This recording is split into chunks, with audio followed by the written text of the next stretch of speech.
એટલે આ ડોલ ના સમજવાનું 200 લીટરનું પાણીનું પીપ સમજવાનું. બરાબર. આ 10 કિલો છાણ છે લીલું તાજું. આ છાણ છે ને તાજું લેવાનું, પણ 24 કલાકનું હશે તો ચાલી જાય, પણ એનાથી વધારે ટાઈમનું ના ચાલે.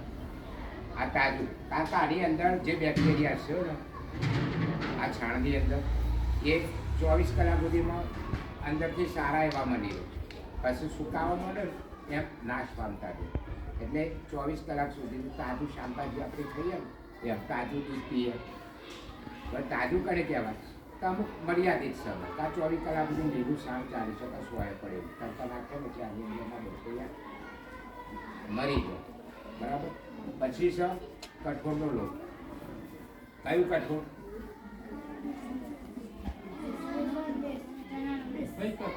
કઠોળ એટલે શું? એક દળી અને દ્વિદળી એવું તો ગણો છો ને. જે દાણામાંથી 2 ફાળ બને એવું. એમાં મગફળી પણ દ્વિદળીમાં આવે, પણ એ તેલીબીઓ પાક છે. સોયાબીન છે એ પણ કઠોળમાં આવતું નહીં. એટલે બી મગ, અડદ, ચોળા, તુવેર આ બધી વાતો કરીને એનો ઉપયોગ કરી શકાય. બરાબર. તો કઠોળનો લોટ. આ કયો ગોળ? દેશી ગોળ. આનો ઉપયોગ શકાય. અને આ વજન 1.5 કિલો છે. આ વજન પણ 1.5 કિલો છે. અને 500 ગ્રામ અવાવની જગ્યાની માટી વડથી ઉપર જે નીચેની જો ખાતર દવા નાખી નથી એવી જગ્યા. આની અંદર કેટલા તત્વો આવે ખ્યાલ આવે? પક્ષીઓની આધાર આવશે.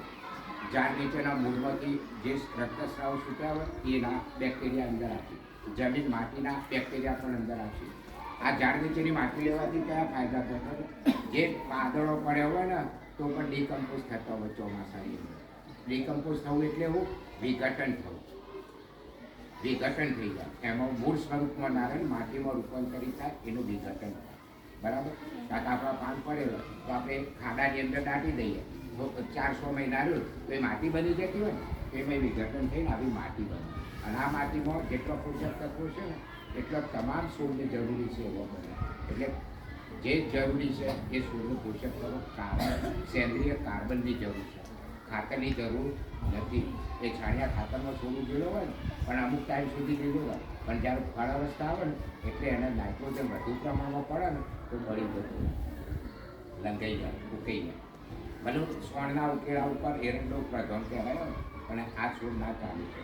કારણ કે થોડા ટાઈમ ફળ આવે ને એટલું બંધાવા ના દે.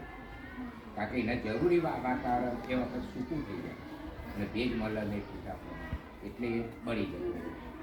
તો આ રીતે હવે આપણે જે બનાવવાનું છે એની પદ્ધતિ. તો પાણી લઈએ છીએ આપણે. બરાબર. તો પાણી નાખ્યું 170 લીટર નાખ્યું. એમાં બધું પ્રયોગમાં લખીએ ને એટલે યાદ રાખો.